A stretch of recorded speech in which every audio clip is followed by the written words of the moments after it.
이번에는 서준 선생님이 추천해주신 책으로 이야기를 나눠볼까 합니다. 개를 훔치는 완벽한 방법. 아. 네. 우선은 여기 써져 있는 개를 훔치는 완벽한 방법은 실제로 개를 훔치기 위한 계획을 세워요. 이 주인공이. 그치. 그리고 맞아. 이 책의 원서는 이렇게 생겼습니다. 아. How to Steal a Dog. 아, 이 책을 제가 들고 온 이유는 또 영화로 만들어졌는데 되게 재밌게 봤어요. 맞아요. 저도 영화 봤어요. 네. 또 영화는 한국 영화로 또 만들어졌잖아요. 맞아. 네. 제가 10줄 요약으로 좀 소개를 해드릴까 합니다. 준호 쌤의 10줄 요약. 개를 훔치는 완벽한 방법. 주인공 조지나의 시점으로 이야기가 진행됩니다. 엄마가 일 금방 구할 거라 그랬지? 엄마 그렇게 능력 없는 사람 아니야. 어느 날 아빠가 사라져버리고 집세 문제로 남은 가족은 쫓겨나지요.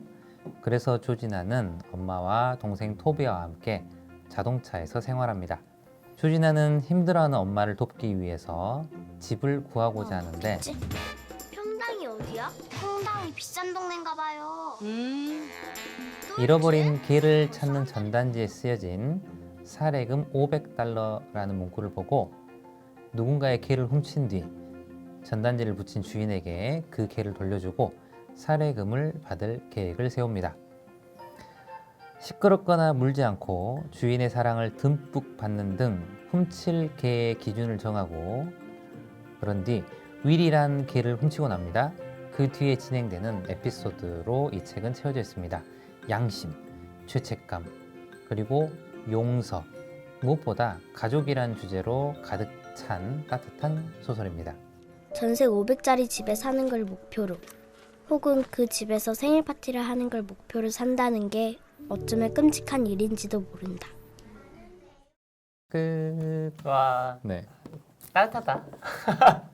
따뜻해. 근데 지금 이 책에서는 그 미국의 그 사회 그 일종의 그 모습들을 이제 보여주다 보니까 좀 이렇게 사는 사람이 있을 수도 있겠다. 그리고 이제 차에서 생활하면서 이제 학교를 오고 가는데 저는 이걸 보면서 어떻게 씻고 어떻게 먹고 어떻게 옷 갈아입고 등등 굉장히 좀 고민이 좀 많았는데 우리 한국 영화에서는 보면은 또 달리 정말 귀엽고 따뜻하게 좀 잘 풀어놨다라는 좀 생각이 좀 들더라고요. 네. 저는 이제 그 장면 말씀하신 것 중에 저는 핵심 키워드, 그러니까 이 이야기의 줄거리의 가장 시작점인 단어를 여러 가지를 뽑을 수 있겠지만 그 중에 하나를 전 뭐라고 생각하냐면 가난이거든요. 가난, 그렇죠. 가난. 네.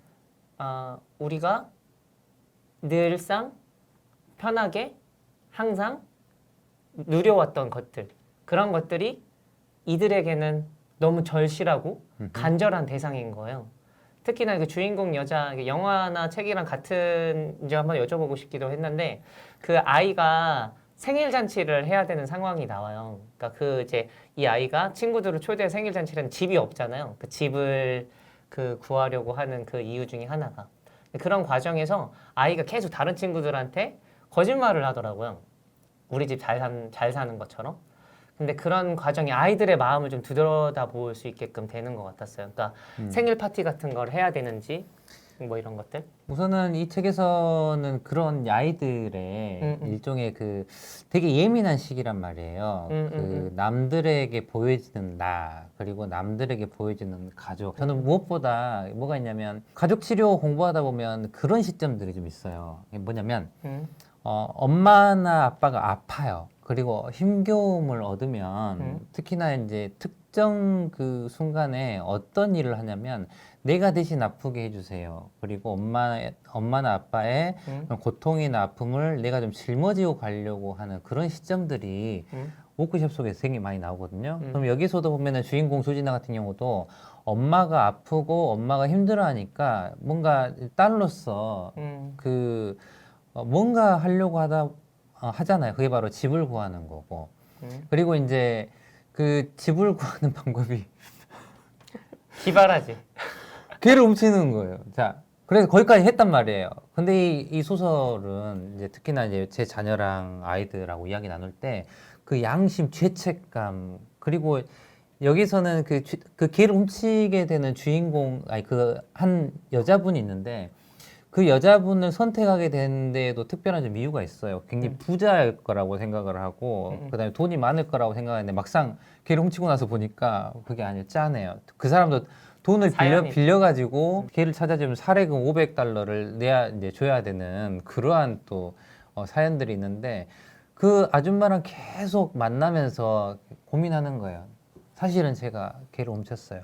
사실은 제가 그 타이밍을 계속 놓치다가 마지막에 걔가 돌아가고 그 다음에 아줌마 사실은 제가 이렇게 말하는 그 시점에서 이 아이의 감정 변화라든지 그 다음에 그걸 바라보는 아줌마가 또 어떻게 또 처리를 하는지가 너무나 우리들로 하여금 삶을 좀 돌아보게 만드는 중요한 이야기들이 담겨져 있습니다. 네네. 그러니까 여기에 지금 준호 쌤이 말씀하신 것도 이렇게 하는 바라보는 시점이 좀 될 수 있을 것 같은데 저는 책에 등장하는 사람들이 각자 사연이 있다라는 점을 또 한번 새삼 또 알게 됐어요. 여기에는 그 노숙자 분들도 나오시고 그리고 그 개를 훔치려고 하는 그 과정에서 이 조지아 친구가 있죠. 이를 조력해주는 네, 친구. 친구 있죠. 네. 네, 친구 되게 재밌는 캐릭터의 친구가 있어요. 그 친구를 오롯이 믿고 그 친구가 하는 걸 도와주려고 한 친구.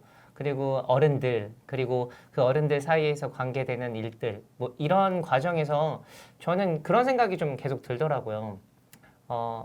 아이가 무슨 죄가 있지? 이런 생각. 그러니까요. 아이가 무슨 죄가 있을까? 이게 또 어른들이 갖게 되는 책무성, 그 어른으로서의 어떤 준비해야 될 것들도 한번 생각해보는 그런 책이었어요. 저는. 그래서 우선은 학교에서 그 도덕 교육 하잖아요. 그쵸. 그리고 이제 끊임없이 그 양심에 대한 그 내용들을 다루는데 저 같은 경우는 이 책을 이제 읽어주고 나서 그 아이의 이제 심리적인 변화를 함께 이제 들여다보고 만약에 나라면 이제 이런 가정을 세우고 이야기 나누는데 참 좋았어요. 근데 무엇보다 이 책을 읽어준 다음에 영화를 보면 아이들이 정말 집중합니다. 왜냐하면 외국 책이에요. 네. 근데 우리나라 영화로 만들어졌는데 이 책이 영화로 만들어지면서 약간의 각색들이 좀 많이 일어납니다. 그래서 달라진 부분을 아이들이 막 찾고 맞아. 그다음에 맞아. 이건 책에 나오지 않은 내용이었는데 그리고 맞아. 이렇게 만들어졌네라는 이런 이제 찾아가는 재미가 쏠쏠해서 반 아이들하고 이제 보는데 아이들이 정말 제잘제잘하면서 조용히 보면 안 될까? 그래도 소용없어요. 계속 보면서 그 이야기 나누는 그것도 저한테는 좀 특별했고 그 다음에 특히나 이제 제 자녀들하고 이제 우리가 살고 있는 이 삶, 그 다음에 우리가 누리는 많은 것들에 대해서 감사하게 생각을 하고 그 다음에 누구나 일부러 이제 뭐랄까요 괴롭히려고 하는 게 아니라 사연들이 사실은 있잖아요. 그래서 이 여자아이가 기회를 훔치는 데에는 어떤 이유가 이제 작용이 됐다라는 거 우리가 쭉 봐서 알잖아요. 그래서 때로는 용서할 수 있는 힘 그리고 그 사정을 이제 함께 살펴보고 때로는 더 넓은 마음으로 감싸줄 수 있는 그런 용서에 대한 부분들이 좀 이야기 나누기에는 좀 괜찮아서 제가 그 많은 책들 가운데서 또 이 기회를 훔치는 완벽한 방법을 제가 가지고 왔습니다. 자, 이 책 아직 안 읽어보신 분이 계신다면 한번 읽어보세요. 괜찮아요. 가독성이 괜찮아서 뚝딱뚝딱 읽어지는 그런 책이기도 하고요. 영화 보고 책 보지 마시고요. 책 보고 영화 보시기를 저는 추천을 좀 좋습니다. 해드립니다. 자, 이렇게 소개해드리고요. 또 다음에 다른 책으로 여러분들한테 또 인사드릴게요. 여러분들 감사합니다. 안녕.